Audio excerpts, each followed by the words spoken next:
sont des pinceaux très fins et doux pour pouvoir lisser et étaler la peinture sans que la fasse de bavure ou de coulure. Voilà.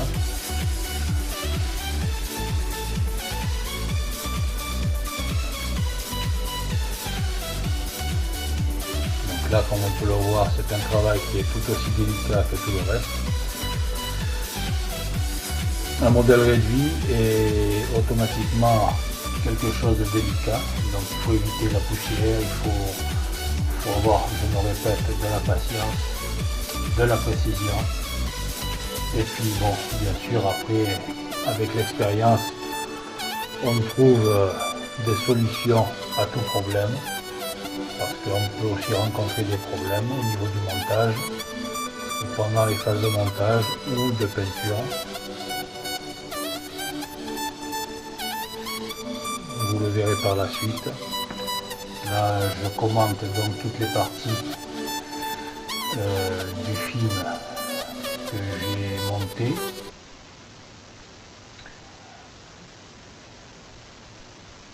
Pour pouvoir expliquer ce qui se fait.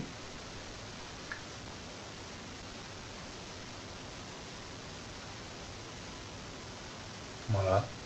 Là, on me voit appliquer donc la peinture avec parcimonie, et puis aussi de lisser celle-ci pour ne pas que ça fasse de traces ni de surépaisseur. Éventuellement après, bien sûr, un petit ponçage sera effectué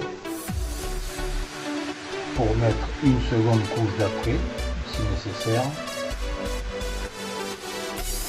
ce qui permet de voir également s'il y a des petites bavures encore à enlever, des petits défauts, ou éventuellement même de mastiquer les différentes pièces, tout comme la carrosserie ou une pièce quelconque du modèle.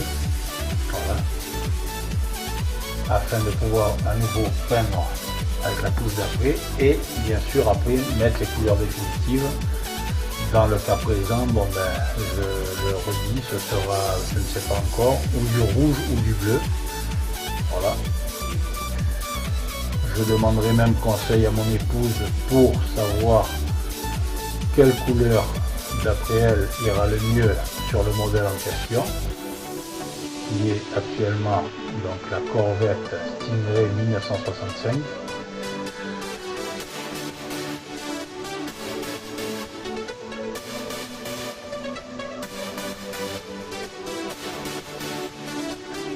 Voilà, là je quitte donc la peinture côté intérieur du dorsal.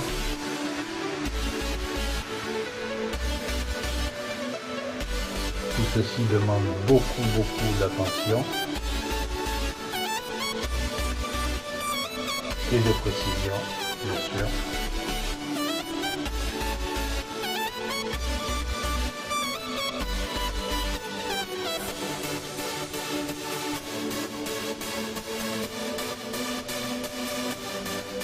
Au bout d'un moment, les mains, bon, ben, on commence à avoir des petites gênes, c'est certain.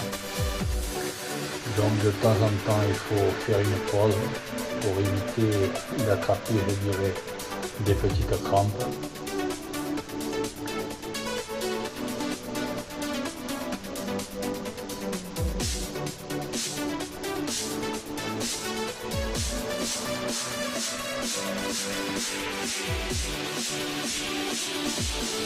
Voilà, comme je vous disais, les mains me chagrinent un peu, voilà. Ah bien, il y a aussi l'âge, bien sûr. On ne rajeunit pas. C'est comme ça. Telle est la nature.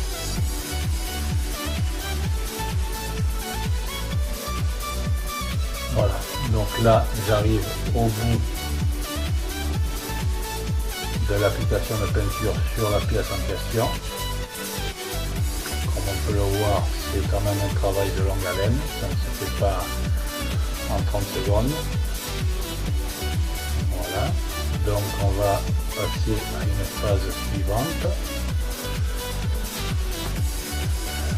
Là, on voit sur le film que les différentes pièces composant le bloc phare ont été toutes peintes, intérieur, extérieur.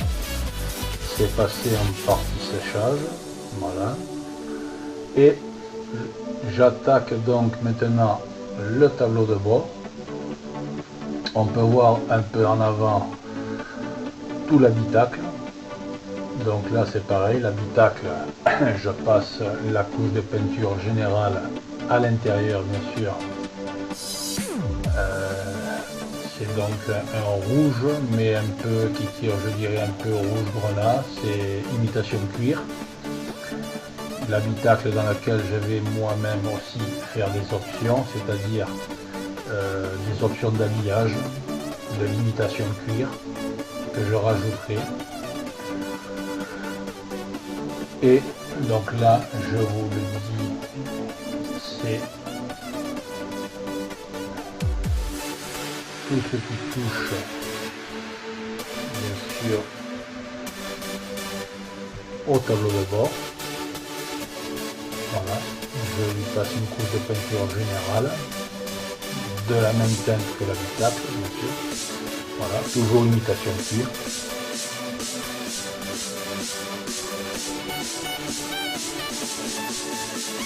Là, 2 couches seront nécessaires.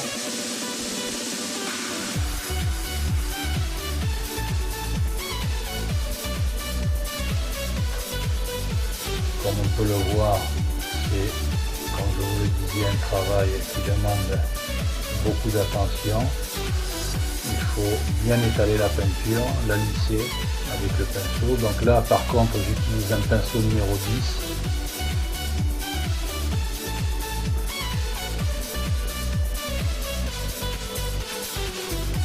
La peinture, une fois sèche, aura un aspect un petit peu mat satiné. Voilà, c'est-à-dire qu'elle ne brille pas, elle n'est pas non plus complètement satinée. C'est un petit mélange des deux que j'ai fait moi-même pour justement imiter le cuir. Et puis par la suite on verra sur d'autres parties du film, dans les différents épisodes qui seront pratiqués. Donc là c'est le premier épisode sur lequel on me voit donc travailler sur la carrosserie. Puis par la suite les blocs phares, là l'habitacle et le tableau de bord. Voilà.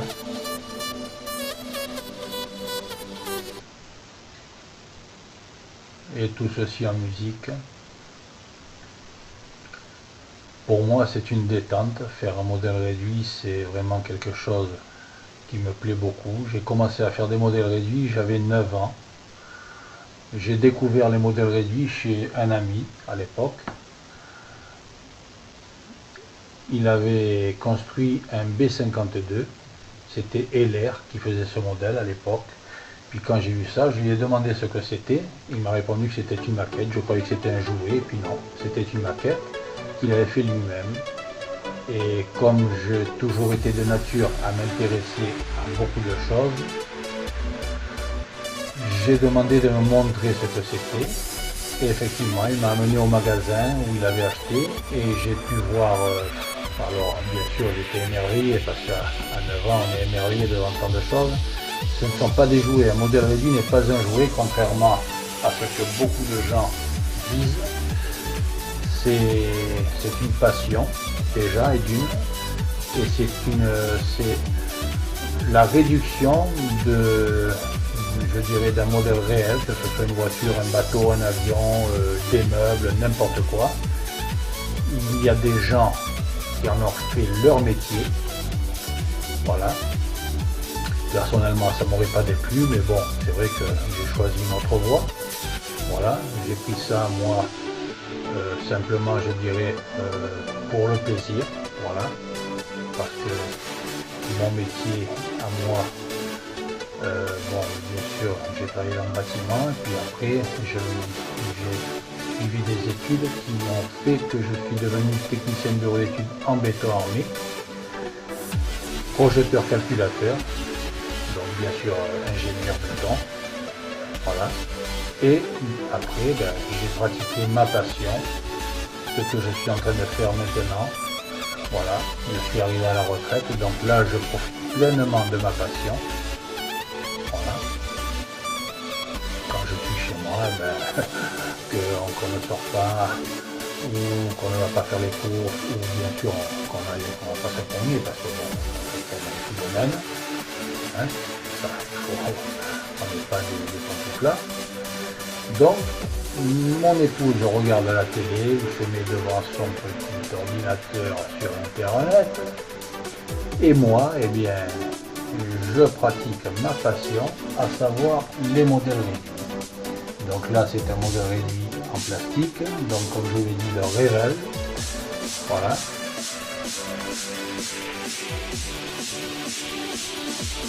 Sinon, je fais également des modèles réduits en bois.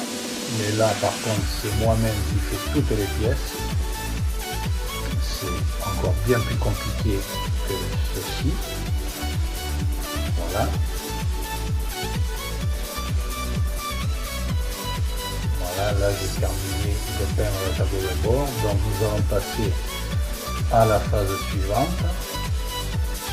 Je prends donc la caméra pour faire un gros plan sur le travail qui a été effectué au niveau du tableau de bord. Voilà, vous voyez, la couche de peinture a été passée côté extérieur, côté intérieur. Là, c'est tout l'ensemble qui est peint. On voit également la sortie de ventilation qui donne sur le pare-brise. Côté gauche, on voit une autre sortie qui sera faite par la suite. Voilà, là on voit aussi, on peut apercevoir l'habitacle. Je reviens faire un petit zoom sur le tableau de bord. Voilà.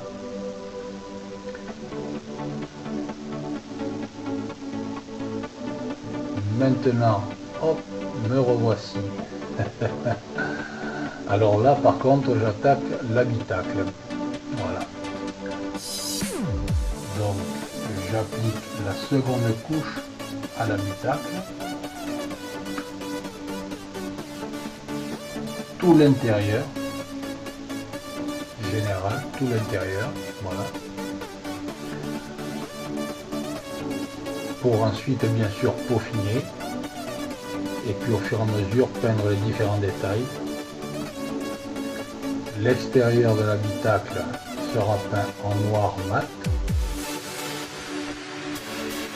de manière à ce que quand je le mets en place dans la carrosserie, on ait l'impression de voir l'intérieur des portières.